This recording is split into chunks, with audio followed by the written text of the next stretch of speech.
दोस्तों नमस्कार। एक बार फिर से जम्मू कश्मीर के पहलगाम में एक आतंकी घटना को अंजाम दिया गया है जो कि बहुत ही दुखद है।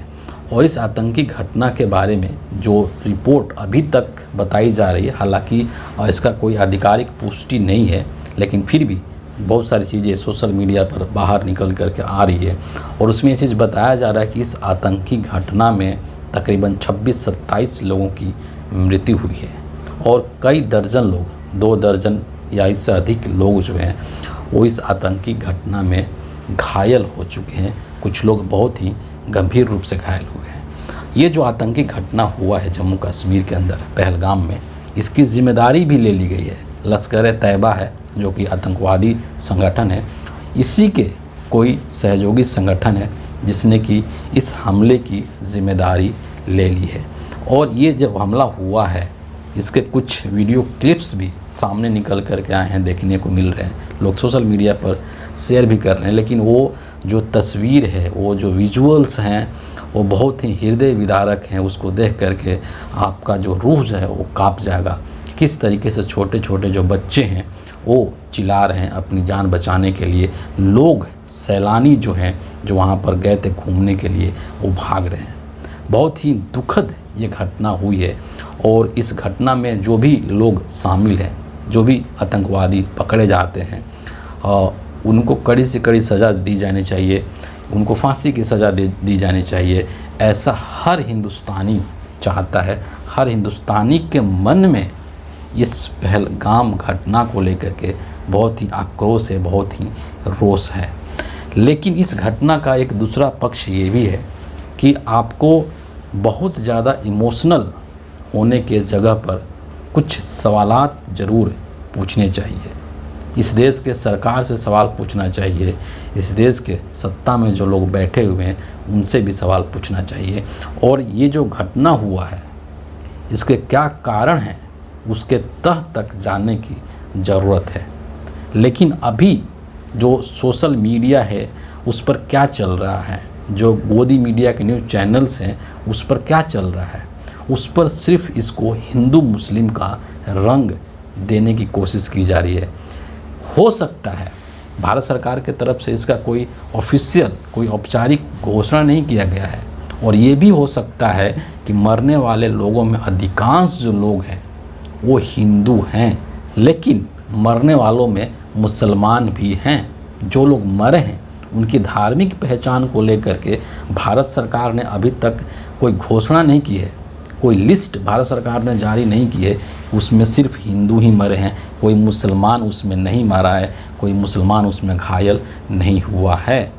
लेकिन अभी से ही इसको गोदी मीडिया के लोगों के द्वारा और जो नरेंद्र मोदी के समर्थक हैं सोशल मीडिया पर, उनके द्वारा इसको सीधे तौर पर हिंदू मुस्लिम का रंग देने की कोशिश की जा रही है। एकाध घटनाएं बेशक से हुई हैं जहां पर धर्म पूछ करके मारा गया है, लेकिन इसको मतलब ये नहीं है कि इसको आप हिंदू मुस्लिम के रंग में रंग दें, हिंदू मुस्लिम के चश्मे से इसको देखें। आतंकवाद होता है। आतंकवाद का कोई धर्म नहीं होता है, कोई जाति नहीं होता है। तो इस चीज़ को लेकर के बहुत सतर्क रहने की ज़रूरत है, क्योंकि आप देख रहे हैं कि इस देश में लगातार जो है हिंदू मुस्लिम के नाम पर नफ़रत फैलाई जा रही है। एक जो सामाजिक गैप है ना धर्म के नाम पर, उस गैप को, उस खाई को लगातार बढ़ाया जा रहा है। और कहीं ना कहीं वो जो सत्ता समर्थित लोग हैं, सत्ता के संरक्षण वाले जो लोग हैं, वही ये सब काम कर रहे हैं, है ना। तो इसमें आपको बड़ा ही समझ बूझ के साथ काम लेने की ज़रूरत है। और इस घटना को लेकर के, जो पहलगाम में आतंकी घटना हुआ है, इसको लेकर कई सारी ऐसी चीज़ें हैं, कई ऐसे सवाल हैं जो कि जहन में आना चाहिए, हर हिंदुस्तानी के जहन में आना चाहिए। आपको सिर्फ हिंदू मुस्लिम के नाम पर भटकने की ज़रूरत नहीं है ना। और ये बात निकल करके आ रही है कि वहाँ पर तकरीबन सुरक्षा में चूक हो सकती है। वहाँ पर 2000 जो नंबर बताया जा रहा है कि वहाँ पर तकरीबन 2000 सैलानी थे, पर्यटक थे, लेकिन सुरक्षा का वहाँ पर कोई इंतज़ाम नहीं था, है ना। तो ये सुरक्षा में चूक का मामला भी हो सकता है। इंटेलिजेंस के लोग क्या कर रहे थे, अगर वहाँ पर ऐसा तो नहीं कि अचानक से हमला हो गया, हो सकता है कि वहाँ पर का कोई लोकल व्यक्ति इसके लिए वो राज़ी हो गया हो आतंकवादियों को साथ देने के लिए। तो जो वहाँ का इंटेलिजेंस है वो क्या कर रहा था, तो ये कहीं ना कहीं एक इंटेलिजेंस का फेल्योर भी है कि वो लोग पता नहीं लगा पाए कि यहाँ पर इस तरीके के घटना को अंजाम देने की तैयारी की जा रही है और इसमें यहाँ के जो लोकल्स हैं वो भी शामिल हैं, वो भी उन आतंकी संगठनों का साथ दे रहे हैं। तो सुरक्षा में चूक का मामला भी हो सकता है, ये जो इंटेलिजेंस फेलियर का मामला है वो भी हो सकता है। और आपको नरेंद्र मोदी और अमित शाह का जो वक्तव्य है उसको बिल्कुल भी नहीं भूलना चाहिए। अमित शाह जी ने क्या कहा था कि कश्मीर से, जम्मू कश्मीर से हमने 370 हटा दिया है, इसके बाद वहाँ पर शांति है, लोग वहाँ पर बड़े आराम से आ कर के घूम रहे हैं, मज़े करते हैं और अपने घर जाते हैं। तो आज गृह मंत्री अमित शाह से, देश के प्रधानमंत्री नरेंद्र मोदी से ये सवाल पूछा जाना चाहिए ना कि क्या हुआ आपका, आप तो इस तरीके के दावे करते थे, लेकिन जवाबदेही के नाम पर कोई सवाल नहीं है। गोदी मीडिया के न्यूज़ चैनल्स को आप देख लीजिए कि क्या चीज़ें वो चला रहे हैं, उनके सोशल मीडिया पर उनका जो ट्विटर हैंडल्स है उस पर आप जा करके देख लीजिए कि वो क्या चला रहे हैं। ऐसा कोई भी सवाल वो सरकार से, मोदी सरकार से करने के लिए तैयार नहीं है। सिर्फ उनका क्या चल रहा है कि भैया अमित शाह जी वो श्रीनगर के लिए चल दिए, नरेंद्र मोदी जी जो हैं वो अपना विदेश यात्रा बीच में छोड़कर कहीं डिनर छोड़कर कहीं भारत आ रहे हैं। इस तरीके के सवाल करने से इसका समाधान नहीं निकलने वाला है, बल्कि ये वक्त ऐसा है जब इसकी जवाबदेही तय करनी पड़ेगी। कौन इसके लिए ज़िम्मेदार है उसको तय करना पड़ेगा। आप भूलिए मत, मैंने कहा कि एक बहुत ही इमोशनल मोमेंट है पूरे देश भर के लिए, क्योंकि इस तरीके के जो आतंकवादी घटनाएं हैं उसको किसी भी हाल में आप सही नहीं कर सकते हैं। ये जो आतंकी हैं वो किसी के भी नहीं हैं, लेकिन आपको इमोशनल फूल नहीं बनना है, लेकिन एट द सेम टाइम आपको इमोशनल फूल नहीं बनना है। आपको ये चीज़ याद रखना होगा कि जब पुलवामा में आतंकी हमला हुआ था तो यही हमारे देश के प्रधानमंत्री नरेंद्र मोदी जिन्होंने कि शहीदों के नाम पर इस देश से वोट मांगा था। आपको अच्छे से ये बात याद होना चाहिए। तो इस तरीके की जो आतंकी घटनाएं हो रही हैं उसके लिए कौन जिम्मेदार है? सिर्फ इमोशनल बातें कर देना कि हम घुस करके मारते हैं, हम ऐसा करते हैं, हम वैसा करते हैं, इस सब चीज़ों के बहकावे में देश के लोगों को नहीं आना चाहिए। जो जीडी बख्शी हैं उन्होंने बहुत सारे सवाल खड़ा किए हैं कि सेना में रिक्रूटमेंट पिछले कितने साल से नहीं हो रहा है, बहाली कितने सारे सैनिकों की संख्या कम हो चुकी है, पैसा बचाने के लिए सरकार सेना के बजट में भी कटौती कर रही है। कई सारे सवाल उन्होंने खड़ा किया है ना, और उसका खामियाजा जो हमारे जवान हैं वो भुगत रहे हैं, जो आम लोग हैं, जो सैलानी हैं, घूमने के लिए जा रहे हैं, वो भुगत रहे हैं।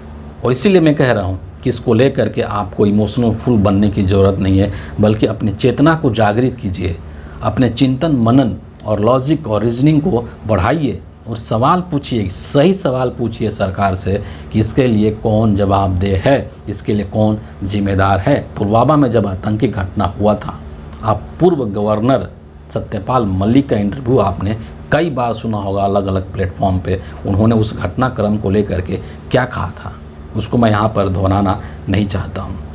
और इसीलिए मैं कह रहा हूँ कि इस पर भी जो राजनीति करने वाले लोग हैं उनसे आपको बचने की ज़रूरत है।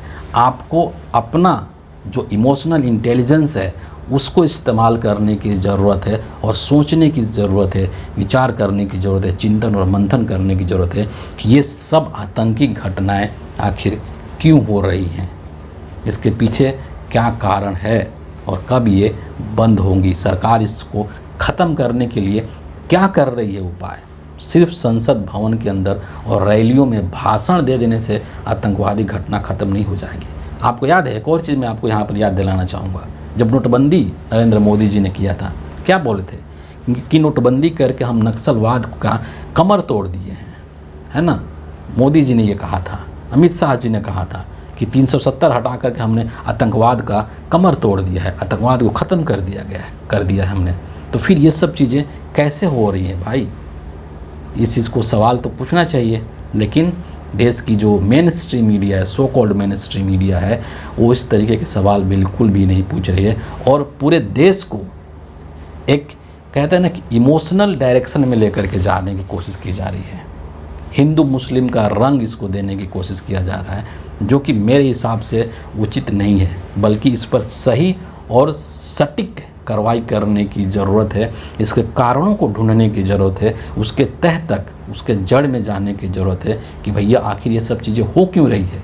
बातें तो इतनी बड़ी बड़ी करते हैं हमारे देश के प्रधानमंत्री और हमारे देश के गृह मंत्री, लेकिन प्रैक्टिकल रूप में, व्यवहारिक रूप में उसको कितना अमली जामा पहनाते हैं, वो चीज़ें कितनी कंट्रोल हो रही है, उसको भी देखने की यहाँ पर और समझने की ज़रूरत है।